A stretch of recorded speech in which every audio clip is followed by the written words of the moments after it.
Hello everyone, સ્વાગત છે તમારું મોનિકાસ કિચન ગુજરાતીમાં। બદલતી ઋતુના કારણે ઘણીવાર તમે જોયું હશે કે માખી મચ્છર ખૂબ વધારે થઈ જાય છે અને મચ્છરના કારણે ઘણી બધી બીમારીઓ પણ આવે છે। ઘરમાં નાના બાળકો છે, બુઝુર્ગ છે, તો આપણે એમનું વધારે ધ્યાન રાખવું પડે છે કારણ કે મચ્છરના કારણે ઘણી એવી બીમારીઓ આપણને થઈ શકે છે। તો એના માટે બહારથી કોઈ કેમિકલ ખરીદવાથી સારું છે કે ઘરે જ કોઈ એવો ઉપાય કરવામાં આવે જે આપણા નાની દાદી પહેલાંના જમાનામાં કરતા હતા, જે 100% કામ કરશે। અલગથી જ્યારે તમે કોઈ કેમિકલ ખરીદીને લાવો છો ત્યારે એનાથી એલર્જી થાય છે, તેમજ પૈસા પણ ખર્ચ થાય છે। જ્યારે ઘરે નાના બાળકો હોય ત્યારે આવા કેમિકલનો ઉપયોગ રિસ્કી થઈ શકે છે। તો ઘરે જ ઘરની અમુક વસ્તુનો ઉપયોગ કરીને આપણે એને ભગાવી શકીએ છીએ અને આ પરેશાનીથી છુટકારો મેળવી શકીએ છીએ। તો અહીંયા અમે કેટલાક મસાલા લીધા છે। ખાવામાં તો આપણે મસાલાનો ઉપયોગ ઘણો કર્યો છે, પણ આજે આપણે ઘરના મચ્છર, માખીઓ, કીડી મકોડાને ભગાવવા માટે આનો ઉપયોગ કરીશું। આના પહેલાં તમે આ ઉપાય ક્યારે નહીં જોયો હોય। અહીંયા આપણે વધારે મસાલા નથી જોતા, બસ આપણે લેવાના છે લવિંગ। તો લવિંગ પણ આપણે વધારે નથી લેવાના, ફક્ત 4 થી 5 લવિંગનો અહીંયા આપણે ઉપયોગ કરીશું। લવિંગના ઉપરનું જે ફૂલ હોય છે એની સાથે જ આપણે લવિંગનો ઉપયોગ કરવાના છે। તો અહીંયા હું 4 થી 5 સારા એવા લવિંગ શોધી અને સાઈડમાં કરી લઈશ। ઘરની જે આ વસ્તુઓ છે એનો જો ઉપયોગ કરવામાં આવે તો ખૂબ જ સારું રિઝલ્ટ મળે છે। એક તો પૈસાની બચત પણ થાય છે, તેમજ લવિંગ ઘરની નેગેટિવ એનર્જીને પણ દૂર કરવામાં મદદ કરે છે। હવે આને આપણે એક વાટકીની અંદર લઈ અને કૂટી લેવાનું છે। તો અહીંયા આપણે દસ્તાનો ઉપયોગ કરીશું અને એને આપણે એકદમ ઝીણું કરી લેવાનું છે। તો જેટલું ઝીણું થાય એટલું આપણે અહીંયા ઝીણું કરીશું। થોડું ઘણું મોટું રહી જાય તો પણ ચાલશે, કોઈ પ્રોબ્લેમ નથી। ઘરની વસ્તુઓ આપણે ઉપયોગમાં લઈએ તો એનાથી આપણને ફાયદો જ થાય છે, તેમજ ઘરેલું ઉપાયથી કોઈ એલર્જી કે નુકસાન નથી થતું। તો અહીંયા આપણે લવિંગને સારી રીતના કૂટી લઈશું। જો વધારે લવિંગ હોય તો તમે એને મિક્સરની અંદર પણ પીસી શકો છો।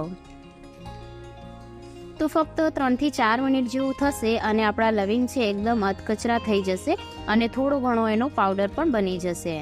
તો આ રીતના મેં અહીંયા લવિંગ છે એને થોડા ઝીણા કરી લીધા છે। હવે આપણને જોઈશે કપૂર। તો કપૂરની આપણે 2 થી 3 ગોળીઓ લેવાની છે। તો અહીંયા જો કપૂર થોડું મોટું હોય તો તમે અહીંયા મોટી 2 ગોળીઓ પણ લઈ શકો છો। અહીંયા કપૂરની જે ગોળી છે એ નાની છે એટલે હું અહીંયા 3 ગોળીનો ઉપયોગ કરી રહી છું। કપૂરનો ઉપયોગ આપણે પૂજા ઘરમાં કરતા હોઈએ છીએ। કપૂર ઘરના વાતાવરણને પણ શુદ્ધ કરે છે અને એની તેજ સ્મેલથી મચ્છર પણ દૂર રહે છે। કપૂરને પણ આપણે આની સાથે જ ઝીણું કરી લેવાનું છે। તો કપૂર એકદમ જલ્દીથી ઝીણું થઈ જાય છે। તો આ રીતના આપણે એનો પાવડર બનાવી લેવાનો છે। કપૂર અને લવિંગના પાવડરને તમે બનાવીને પણ રાખી શકો, એવું નથી કે તમારે રોજ જ બનાવવો પડશે। તો અહીંયા મેં કપૂર અને લવિંગનો પાવડર બનાવી લીધો છે। હવે આપણે લઈશું રૂ, જે આપણે ઘરે દીવા કરવા માટે ઉપયોગમાં લેતા હોઈએ છીએ।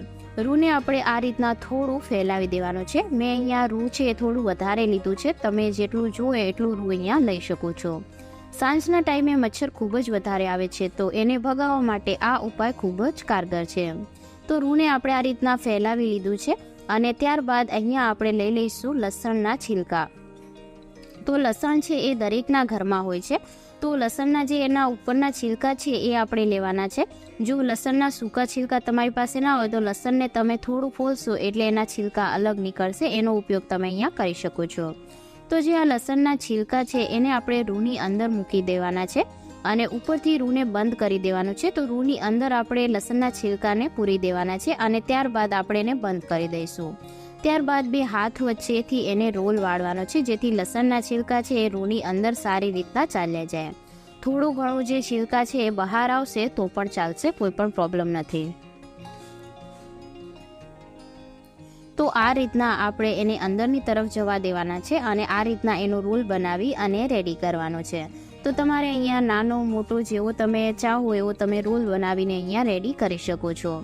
તો એકદમ સારી રીતના રોલ વાળી લઈશું, જેથી આપણે એને સારી રીતના યુઝ કરી શકીએ। તો અહીંયા મેં જે રૂ છે એને લસણની અંદર મિક્સ કરી અને આ રીતના રોલ બનાવી લીધો છે। તો હવે આપણે આ રીતના કોઈ પણ તમે જૂનું કોળિયું હોય તો એનો ઉપયોગ કરી શકો છો, પણ અહીંયા મારી પાસે જૂનું કોળિયું નથી એટલે હું એ જ વાટકી લઈ રહી છું। તો જે વાટકીની અંદર મેં લસણ અને લવિંગનો પાવડર બનાવ્યો હતો એ જ વાટકીની અંદર આપણે 1 ચમચી જેટલું કુકિંગનું ઓઇલ લઈ લઈશું, જે આપણે જમવાનું બનાવવામાં નોર્મલી ઉપયોગમાં લેતા હોઈએ છીએ। તો આ જગ્યા પર જો તમારી પાસે લીમડાનું તેલ હોય તો એનો ઉપયોગ પણ તમે અહીંયા કરી શકો છો. તો 1 ચમચી જેટલું તમે એની સાથે લીમડાનું તેલ ઉમેરી દેશો તો પણ એકદમ સારી રીતના એ વર્ક કરે છે. પણ લીમડાનું તેલ છે બધાના ઘરમાં ના હોય, એટલા માટે અહીંયા મેં કુકિંગ ઓઇલ લીધું છે. તો હવે આ રીતના સારી રીતે એને મિક્સ કરી લેવાનું છે તેલની અંદર. તો અહીંયા કપૂર છે એકદમ તેલની અંદર સારી રીતે ભળી જાય એ રીતના મેં મિક્સ કરી લીધું છે. હવે જે આપણે લસણ અને રૂને મિક્સ કર્યું હતું એને આપણે આ રીતના તેલની અંદર સારી રીતના ડીપ કરી લેવાનું છે, જેથી તેલની અંદર રૂ એકદમ સારી રીતના પલળી જાય, જેથી આપણે જ્યારે એને સળગાવીએ ત્યારે એ આસાનીથી સળગી જાય. તો આ રીતના આપણે એને ફેરવતું જવાનું છે અને ચારે બાજુ જે તેલ છે એકદમ પ્રોપર રીતના લગાવી દેવાનું છે.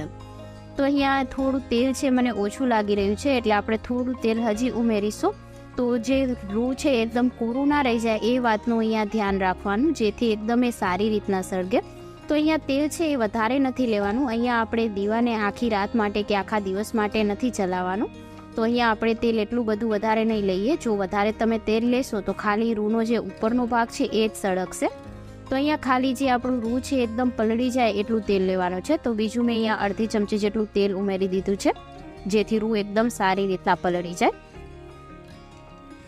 તો આ રીતના મેં રૂ છે એકદમ સારી રીતના ડીપ કરી લીધું છે તેલમાં. અને હવે એનો ઉપરનો એક ભાગ છે એને આપણે આ રીતના સાઈડ પરથી કાઢી લઈશું અને એક ભાગ આ રીતના નીચે રાખીશું અને ત્યારબાદ આપણે એને બાકસથી સળગાવી લઈશું.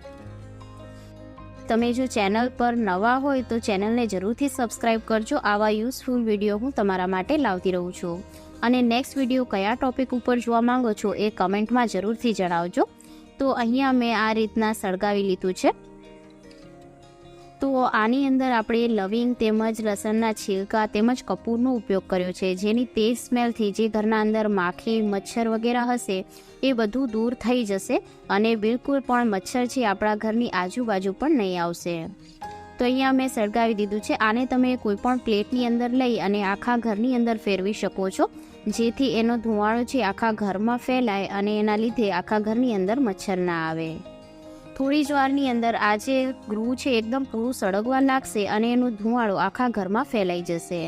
તો આના લીધે બિલકુલ પણ મચ્છર નહીં આવે અને અહીંયા ફક્ત 2 જ મિનિટની અંદર આ જે રૂ છે પૂરું સળગવા લાગે છે.